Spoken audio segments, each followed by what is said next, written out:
Protect these national vital interest. तो पाकिस्तान की कौम ने विल भी दिखाई है।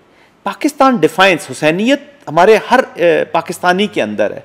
इजारादारी नहीं मानते हम किसी। हाँ, और उनके डैम हमारे निशाने पे होंगे अगर वो हमारा पानी रोकते हैं। डैम से ज्यादा हिंदुस्तान पूरा निशाने पे होगा। जरूरी नहीं है कि आपका डिफेंस और वही चीजें करें आप जो, अगर आपने एक बॉक्सर है, आपने अगर अपने फेस को प्रोटेक्ट किया हुआ है, तो आई बीइंग अ बॉक्सर मैं पहले आपके स्टमक में या कहीं आपके रिब्स में कहीं और आपको करूंगा, तो जब आप उधर से वीक होंगे, जब हटाएंगे तो then I will take on your. तो मेरे ख्याल में देखिए वो चनाब के साथ ज़्यादा गड़बड़ कर सकता है, बाकी तो उसकी कैपेसिटी कैपेबिलिटी नहीं है। बट हैविंग सेड दैट, मैं उस पर टेक्निकलिटीज़ में जाना ही नहीं चाहता, मैं एक रॉन्ग होप में जाना नहीं चाहता। मैं चाहता हूँ कि मेरा पाकिस्तान, मेरा पाकिस्तानी, हमारी नेशन बिल्कुल तैयारी हालत में रहे। हमारा फोकस अब उस तरफ होना चाहिए। देखिए ताकत अगर आपके पास नहीं है, रिस्पॉन्स कैपेबिलिटीज नहीं है, तो people will make fun out of you. Pakistan Bharat की जो जंग है, आप समझते हैं कि वो अनकरीब दोबारा शुरू हो सकती है? जंग तो जारी है, ऑलरेडी जारी है प्रॉक्सीज की शक्ल में, और वेरी मच जारी शुरू हो सकती है। अभी अगर वो ईरान को ये रिड्यूस करता है, या जो इजराइल ने वहाँ पे किया है, तो ये मोदी साहब तो एम्बोल्डन होंगे इससे। तो ये तो किसी वक्त भी जंग, he is nothing to lose, न बच्चा, न बेगम, न वाइफ, न फैमिली, न कुछ। और फिर वो एक चौड़ा सीना करके जाना चाहते थे सितंबर नवंबर में, जब इनकी आरएसएस का वो जो 7 साला होना था उसके बीच में। एंड हिंदुत्व हेजमोनिक उसके सारे डिज़ाइन को एक ही मुल्क चैलेंज कर रहा है, वो और पाकिस्तान। तो बिल्कुल पाकिस्तान के ऊपर जंग का जो खतरा है वो बहुत बड़ी हद तक मौजूद है। एंड इसकी टाइमिंग्स भी इवन नहीं दी जा सकती कि वो कब करेगा कब नहीं करेगा। वो एक दफ़ा वॉर ज़रूर करेगा हमारे ऊपर। पाकिस्तान ने मोदी की सियासत ख़त्म कर दी, ईरान ने नेतन्याहू की सियासत ख़त्म कर दी। देखिए वो सियासत is a very small thing. Pakistan की जो चैलेंज है वो माइंड सेट है।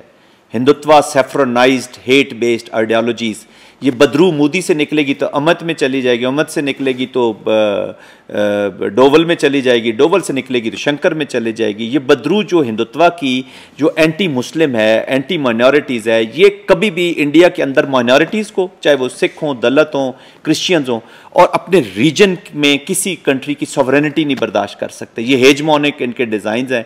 और फिर ये देखे ना, इसको वो क्रीसेंट है ये रीजन जो हमारा जी, क्रीसेंट। एक पे इधर इंडिया बैठा हुआ है और एक पे इधर इजराइल बैठा हुआ है, बीच में ये इस्लामिक वर्ल्ड और ये सारा। तो इन्होंने ये सारे इसको मिलाना है। इनकी सरहदें तो फिर ये कहते हैं ना कि जूडाइज्म की, Hindu Zionism and Jewish Zionism, तो ये फिर इन्होंने मिलना है विद दिस लार्जर, ये उनका एंड है। लेकिन देखें, हमें इन चीज़ों में घुसने के बजाय हमने तैयारी रखनी है अपनी। हमने तो अपनी तैयारी करनी। मैं क्यों कह रहा हूँ कि जंग वो मैं कोई सनसनी नहीं फैलाना चाहता ना, लेकिन कौम को ये तदराक होना चाहिए, इस चीज़ का अदराक होना चाहिए और तदारक करें इस चीज़ का कि हमने तैयारी करनी है। मैंने एक आपके इसी पॉडकास्ट में एक चीज़ कही है, उसको मैं रिपीट करता हूँ। इस वक्त जंग वही जीतेगा जो अपने एनिमी को ज़्यादा पेन देगा। और मैं मिलिट्री की बात नहीं कर, कन्वेंशनल फोर्सेस में अब जंगें बाद में होंगी इस अभी एस्केलेशन के बीच। और दूसरी बात यह है कि वो मुल्क जीतेगा जो ज़्यादा पेन बर्दाश्त कर सकेगा। ये भी दोनों ज़रूरी हैं। अभी इस जो पाकिस्तान और भारत का ये जो मार्का हुआ है, इसमें not a single person nor single weapon has moved, जो बलूचिस्तान में और खैबर पख्तूनख्वा में हमारी डिप्लॉयमेंट थी, वरना वो ईस्ट में आते हैं जो हमारे प्लान्स हैं और उसके मुताबिक नॉट अ सिंगल पर्सन। और इंडिया ने देखें क्या टारगेट किया, मसाजिद को, घरों को। फिर पाकिस्तान ने मिलिट्री टारगेट, क्योंकि हमारी कर्टसी है, हम मोरालिटी ला मोहम्मद रसूल सल्लल्लाहु के हम नहीं करते। लेकिन अगर वो पेन देगा, मेरे सिविलियन मारेगा, तो आपका क्या ख्याल है कि पाकिस्तान वो रुकेगा? वो हमारे इंटरेस्ट को अगर करेंगे तो वो रुकना भी नहीं चाहिए, क्योंकि this enemy of Pakistan, Bharat जो है, ये हमारी एग्जिस्टेंशनल थ्रेट है। तो हम उसके लिए क्यों ना थ्रेट बन जाए। आज हमारे पानी को वो रोकना चाहेगा, तो आप अदील साहब, मैं और आप प्यासे मरने को तरजीह देंगे, ये लड़के लेकिन मरने कह रहे हैं कि सितंबर में पता चलेगा कि भारत पानी रोकने के हवाले से क्या करना चाह रहा है। आप समझते हैं कि भारत वाकई ऐसी बड़ी शरारत और मिस एडवेंचर करने जा रहा है? इस तरह की ज़हनियत से, इस तरह की सोच से कुछ भी हो सकता है। Let's not sit back and sit comfortable. मेरे लिए भारत क्या करने जा रहा है उससे ज़्यादा ज़रूरी है कि पाकिस्तान क्या करेगा। बहुत अहम।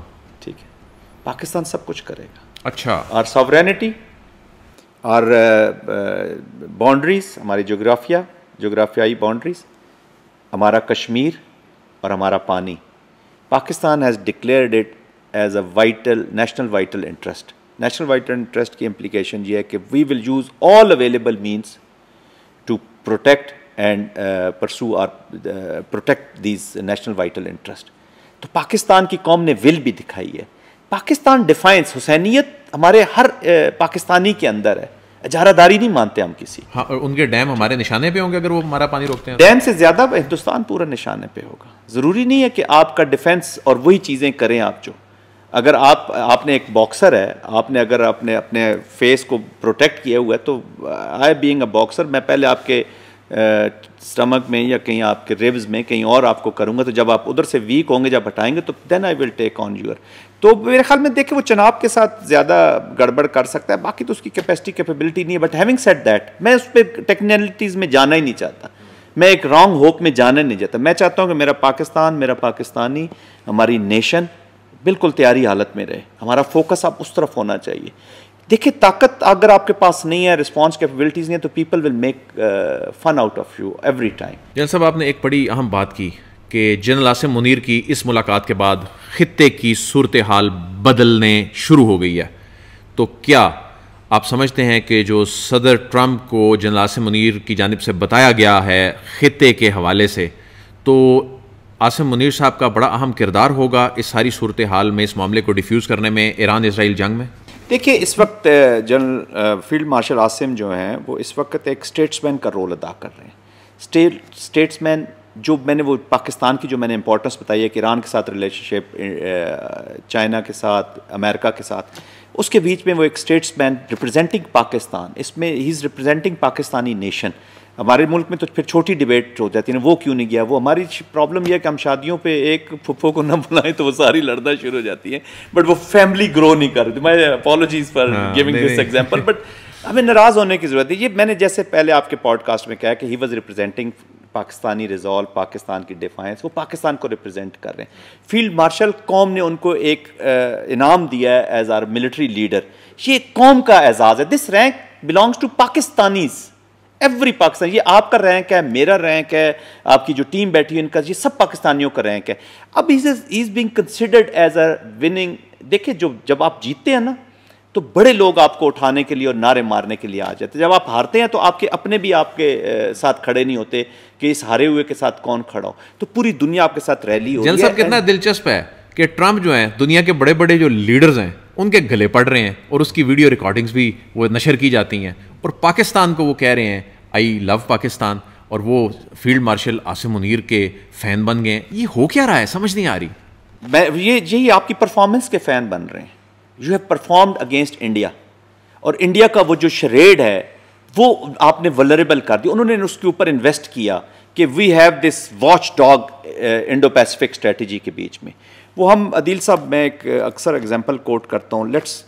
मैं एक छोटी सी लाइट एक एग्जांपल आपको कोट करता हूँ ताकि आप इतना वो सीरियस पॉडकास्ट में, वो हम छोटे होते थे तो अपने वाले साहब के साथ ट्रैवल करते थे, तो खारियाँ के पास और खारियाँ जेलम के दरमियान एक रेलवे क्रॉसिंग आती है जी। तो उधर ना एक आदमी हमेशा वो 2 डॉग्स लेके खड़ा होता था, तो उसके वो कान खड़े होते थे, बड़ा ज़बरदस्त उसका कलर होता था। तो मैं फादर को कहा करता था कि मैंने ये लेके जाने जी, बड़े ज़बरदस्त पेडिग्री हैं और ये वो सब। तो एक दफ़ा हमने वो लेके आ गए, तो जो ही मैंने उसको वो पहला शावर दिया अपने डॉग्स को, तो उसके कान गिर गए, रंग उसका उतर गया। तो वो बजाय पेडिग्री डॉग्स के ना एक स्ट्रे डॉग, स्ट्रीट डॉग निकले जी। This has happened with India in this escalation. तो वो भी अंडरस्टैंड कर रहे हैं कि there is a country to be reckon with, there is a country. इनके ऊपर हम पाबंदियां लगाते हैं तो ये अपना न्यूक्लियर को भी परसू करते हैं, हम पाबंदियां लगाते हैं तो ये अपना मिसाइल भी परसू करते हैं। पाकिस्तानी कौम भूख प्यास टफ, इससे ये वी आर नॉट ऑर्डनरी। हमने देखे ना 20-25 साल से हम इस टेररिज्म, 80,000 कैजुअल्टीज, 27,000 हमारे फौजी शहीद हुए हैं, हमारे पुलिस के लोग शहीद होते हैं, हमने बच्चे शहीद कराए हैं। कहीं रिजॉल्व में कमी आई हो या किसी ने पाकिस्तान को बुरा कहा हो? No one.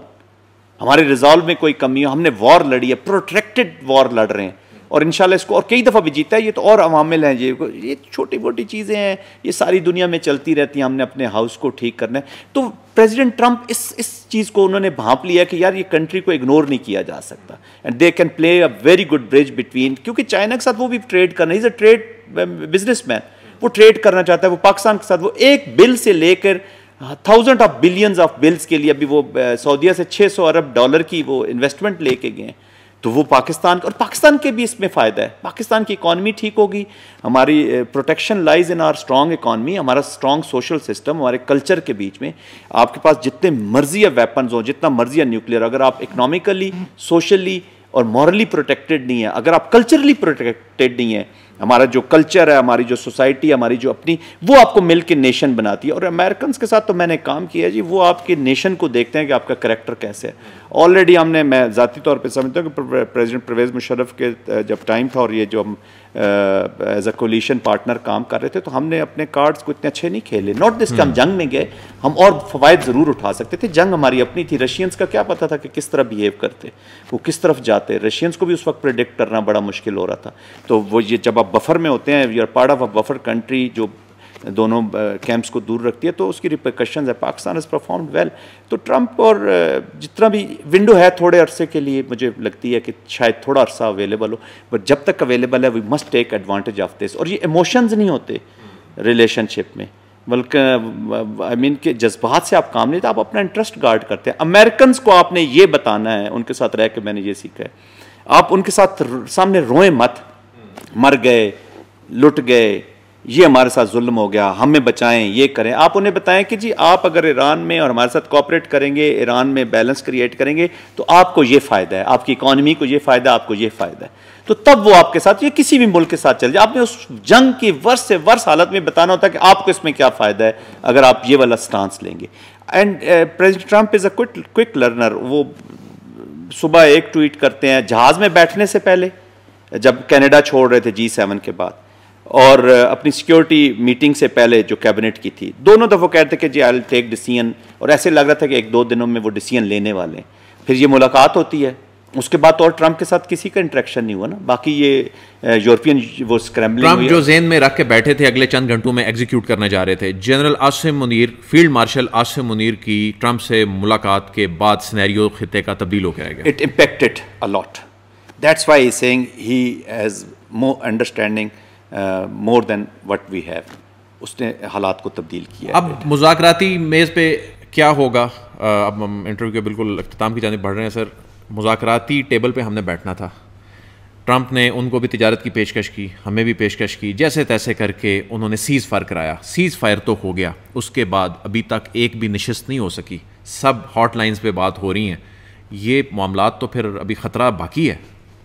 अदील देखें, वॉर के पहले गोली के फायर होने से वॉर के एंड तक डिफरेंट चैनल्स काम कर रहे होते हैं। कुछ आपके डायरेक्ट कर रहे होते हैं, कुछ आपके दोस्तों के थ्रू, थर्ड पार्टीज़ के through. Channels are always operating, backdoor diplomacy चल रही होती है, और हर कोई मुल्क जो है अपनी एग्जिट बना के रखता है। जैसे कि हमने देखें इसी प्रोग्राम में कहा है, इसी बातचीत में कहा है कि उन्होंने एक अपना नुकसान किया है, इजराइल ने मिसकैलकुलेशन की है। तो आप अपनी मिसकैलकुलेशंस के लिए भी तैयार होते हैं कि यार कहीं भी मुझे एग्जिट करना पड़े तो कौन सी एग्जिट विंडो। आप डिफरेंट स्टेजेस पे वॉर गेम करते हैं और हर एक पे अपनी एग्जिट स्ट्रेटजी बनाते जाते हैं कि यहाँ पे पहुँचा, ये चीज़ अचीव कर ली तो मैं आगे बढ़ाऊंगा इसको, न कि तो मैं ये बहाना या ये रीज़न करके निकल जाऊँगा। तो अमेरिका ने और उन लोगों ने भी, इसराइल ने भी यही बनाई हुई है। तो आई थिंक इन्वायरमेंट बनी है, और इनके मिसाइल रुक नहीं रहे। कल देखे ना, कल उन्होंने सजील नाम वो किया 15,016 मैक, इतना +10- मीटर, और उसने किया है। और रिपोर्टली कल मैं एक साफ़ी से मेरी बात हो रही थी, ईरानियन फ्रेंड से, तो वो कहते कि तकरीबन 800-850 के करीब तो ये पड़े हुए हैं। तो वो अगर कैलिब्रेटेड और टेक्टफुली उनके लांचर शांचर वो टारगेट कर रहे हैं, लेकिन अगर ये 10-12 दिन 15 दिन भी और चला दिया इन्होंने तो इट विल हैव रिपरकशंस। तो I think win win situation यही है कि एक बेहतर वाली डील के ऊपर, और ईरान के लिए भी अच्छा है, अमेरिका के लिए भी अच्छा है, और इस रीजन के लिए भी, क्योंकि ये रीजन में अगर ईरान में वो आ जाते हैं तो then we have serious challenges. बहुत बहुत शुक्रिया major general retired Zahid Mahmood साहब। खित्ते की सूरत हाल पे बड़ी सैर हासिल गुफ्तगू उनके साथ हुई। दुनिया पॉडकास्ट से नाजरीन, नदील वड़ाइच को इजाज़त दीजिए। आपसे फिर मुलाकात होगी। अल्लाह हाफिज़।